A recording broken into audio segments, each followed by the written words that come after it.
Registre de langue ou bien niveau de langue. On n'utilise pas le même vocabulaire, bien sûr, selon l'âge et la personne à qui l'on s'adresse, un copain, un professeur, et aussi le lieu où l'on est, à la maison, dans la rue, à l'école, en récréation, etc., etc.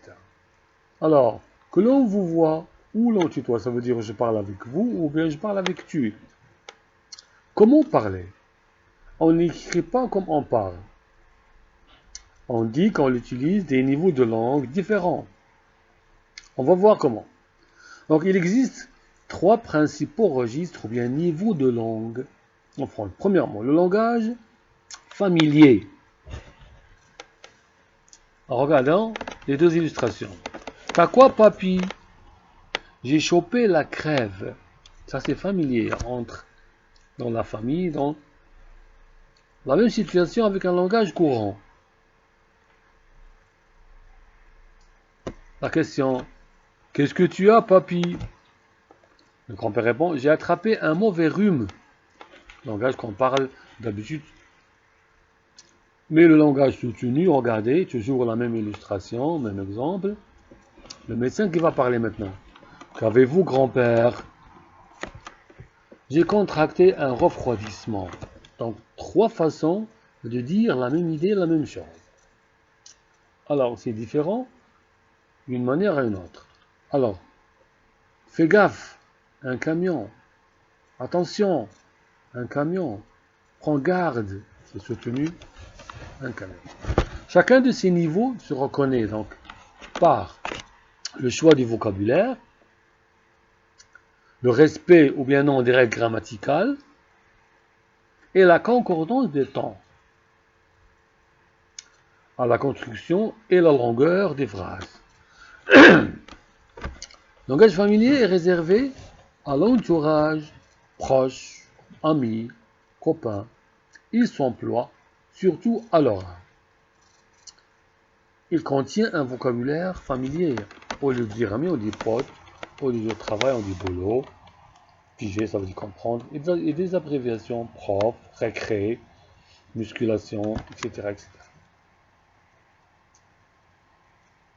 Alors, je crèche dans cette baraque pourrie.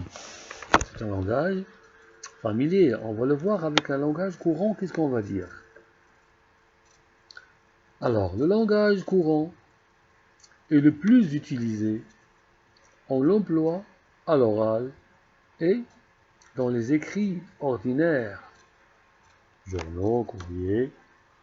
Le vocabulaire et la grammaire sont corrects. On doit respecter les règles de la grammaire. La même phrase. J'habite dans cette vieille maison.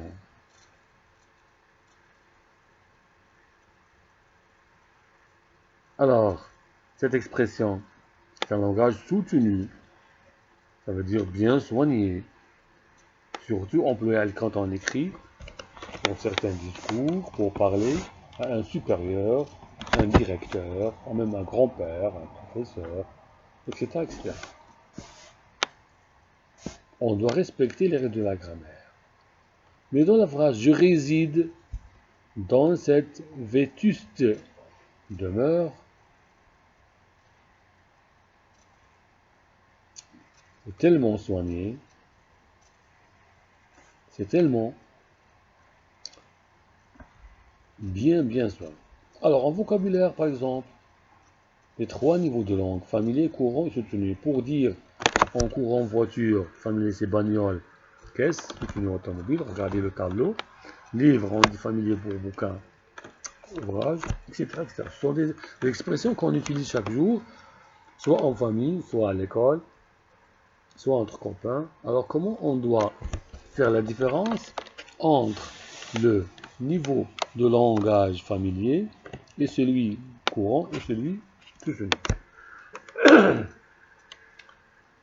Alors regardez, le ne étant mis dans le langage familier, il n'existe pas. Il doit toujours être écrit. Moi, j'ai pas peur, c'est familier. Je veux pas.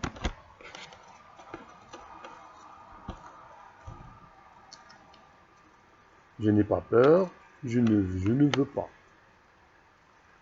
Le pronom sujet on remplace nous dans le langage familier. Papa, maman. Devinez ce qu'on vient de voir. C'est le langage familier. Les extraterrestres. On leur a même parlé. Ce que nous devons voir, ce que nous leur avons même parlé. Et l'interrogation. Tu poses la question. Il s'appelle comment? C'est familier. Comment est-ce qu'il s'appelle? Courant. Et comment s'appelle-t-il? Un niveau élevé, un niveau soutenu. C'est un chien qui s'appelle Médor. Alors regardons le tableau au niveau des questions. Langage familier, langage courant et langage soutenu. Voilà. La règle, c'est sujet plus verbe. Donc courant, est-ce que plus sujet plus verbe. Soutenu, c'est inversion tu.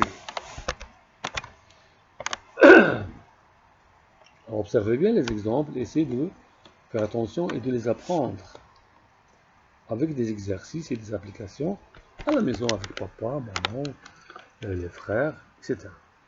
Chaque fois varier l'emploi et l'utilisation pour bien comprendre